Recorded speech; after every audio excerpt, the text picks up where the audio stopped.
Hey, guys. Hey. Hey, what's up? Hey, how's it going? Doing good. Hey, Brian, how's it going? Hello. What up, Brian? Hey. Good evening, Brian. Hey. How you doing? What are we doing today? Well, we're going to listen to some music and we can chat about it. I'm going to play you an album from one of my favorite artists.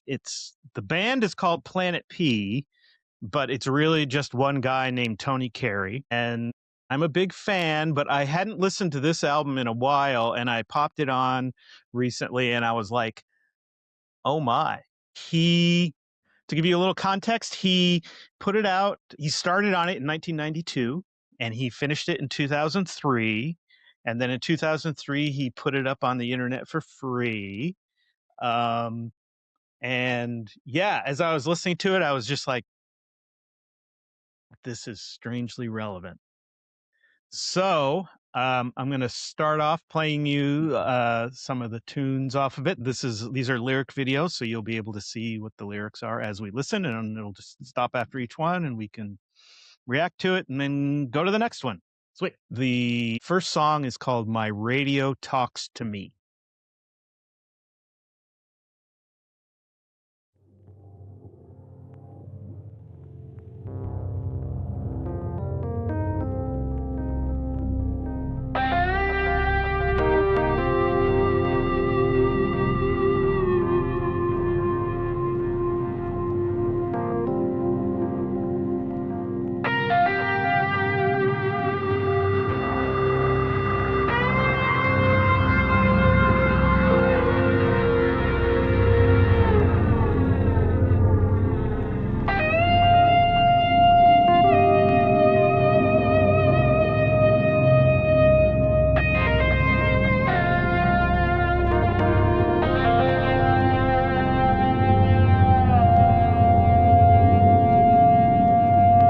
Detroit, 1939. Berlin, 1939. The family sits around the radio Sunday evening, like all the other families. And they wait, 'cause Father has a message for us tonight. And we can't miss it.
I hurry home at quitting time, so I won't miss him.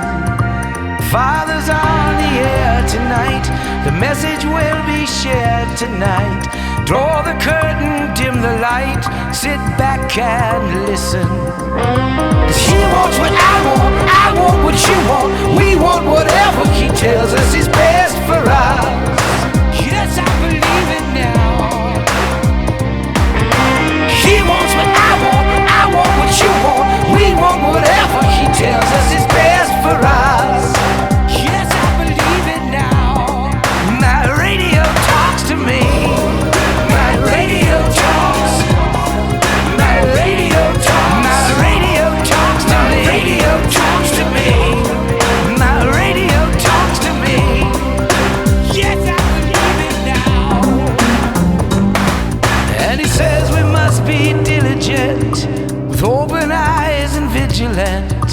and recognize the stranger sent among us.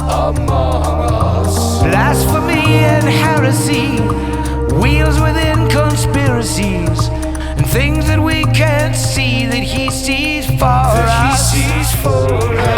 'Cause he wants what I want what you want, we want whatever he tells us is best for us. Best for us. He wants what I want, and I want what you want. We want whatever he tells us is best for us. Yes, I believe it now. My radio talks to me. Stop thinking and follow me, cried Hitler. I will make you masters of the world. The people answered, Heil! He wants what I want, and I want what you want, and we want whatever he tells us is best for us. Vices will set me free. And you know, they can make you do things you don't want to do, say things you don't want to say, even believe things you don't really believe. That hasn't changed. Vices will set me free. So be careful who you put your faith in. And keep listening to the radio. Vices will set me free.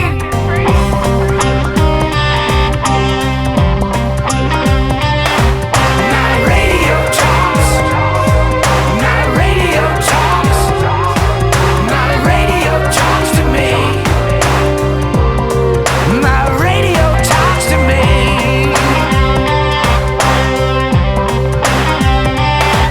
My radio talks. My radio talks. My radio talks. My radio talks. My radio talks to me.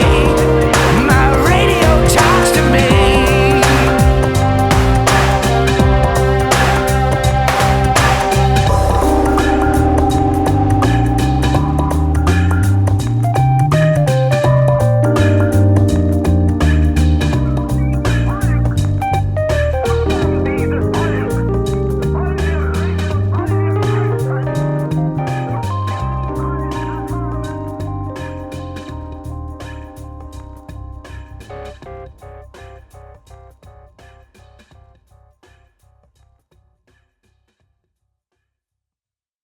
Wow. Pretty apocalyptic. Mhm. Yeah. Yeah, it feels very Orwellian. Yeah, but like the title doesn't quite, the title feels too benign.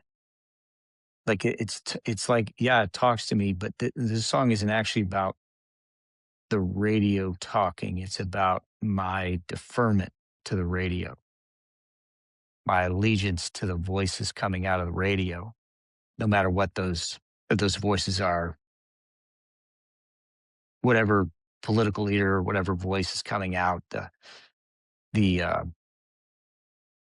giving of my obedience to the voice coming through the speaker.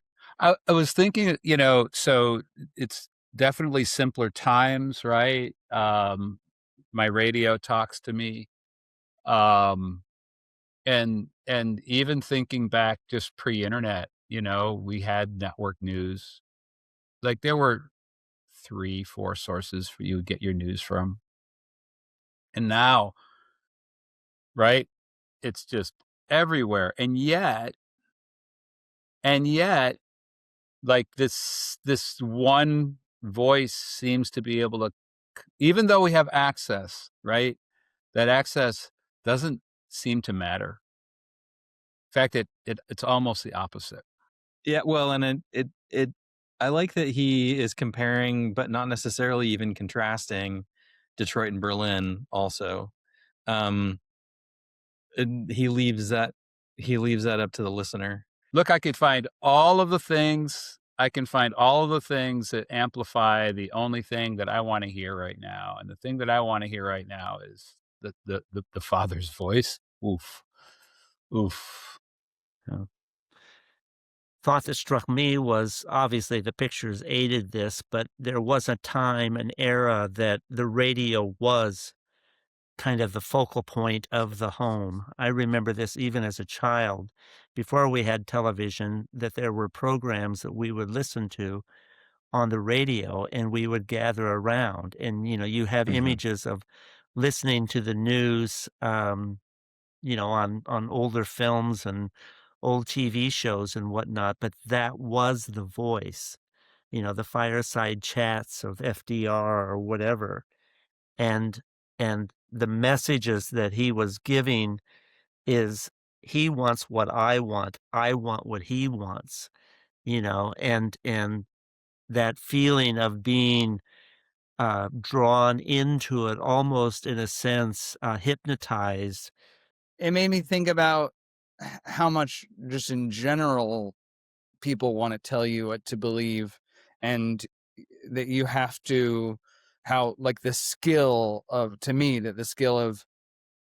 deciding what you think yourself, and being able to do independent research, and being able to figure out who's paying for the journalism that you're reading, and sort of asking what might they have to gain, and looking at things from all sides really is the skill in 2026. Yeah. We are shaped by the stuff that we listen to, and I love that. Be careful who you put your faith in. You said oddly intoxicating. Yes. And I would add to that hypnotizing. Hypnotizing in terms of the themes of the song, I think was what ties that together.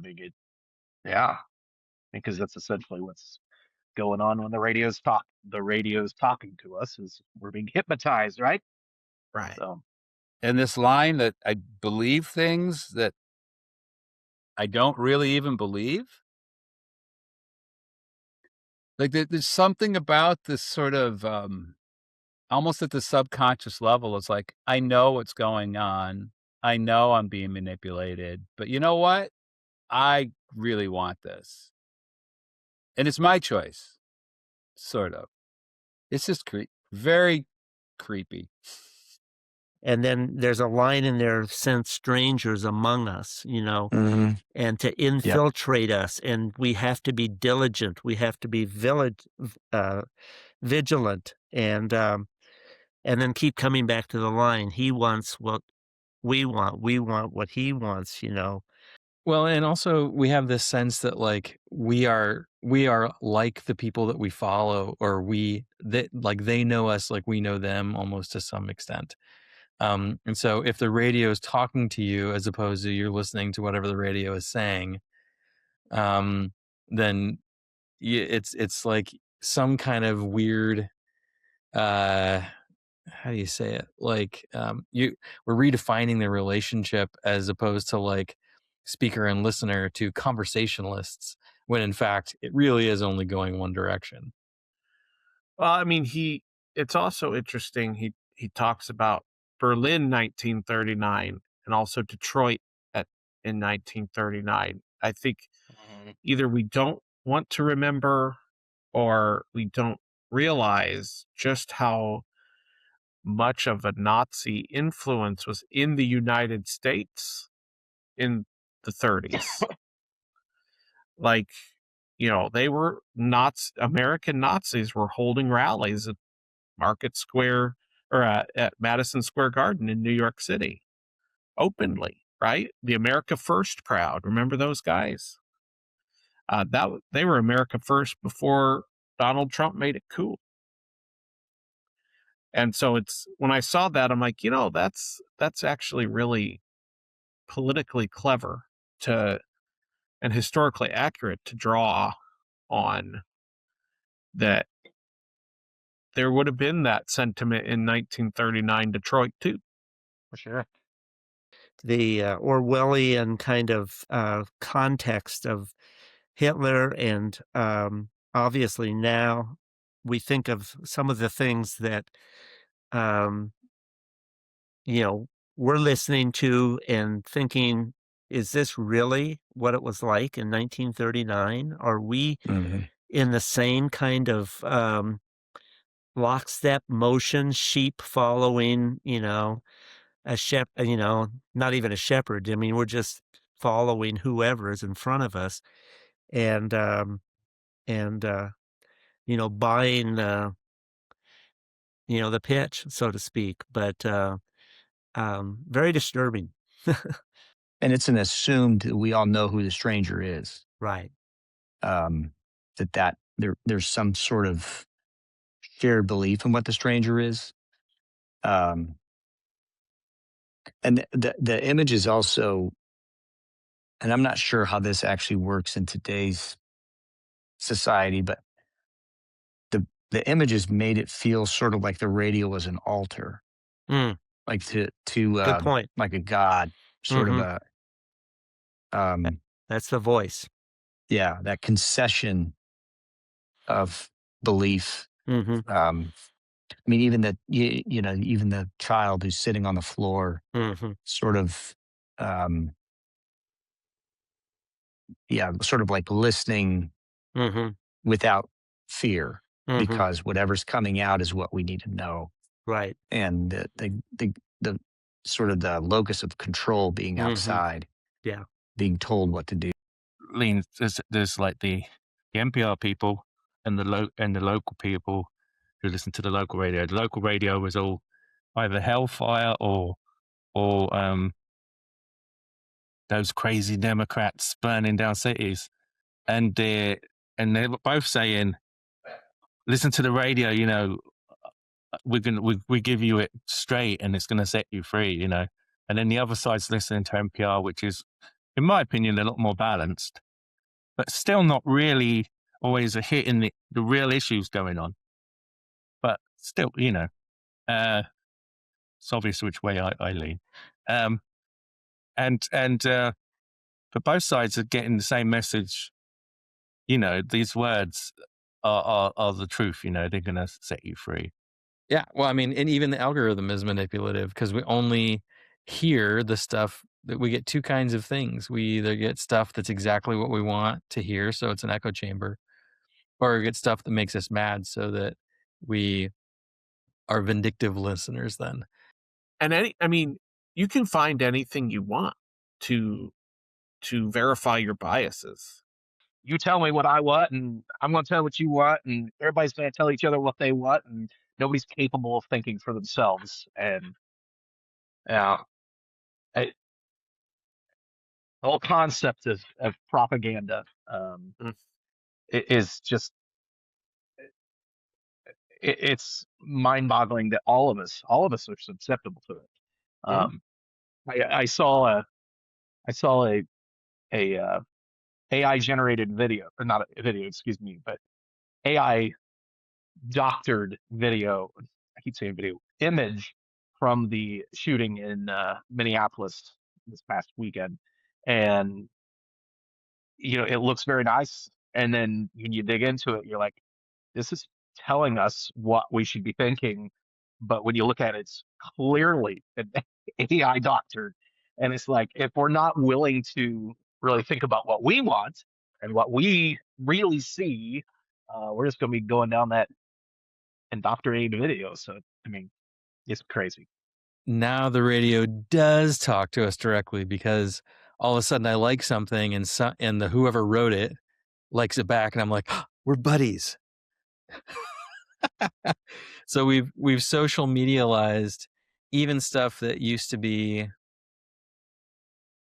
just a news article,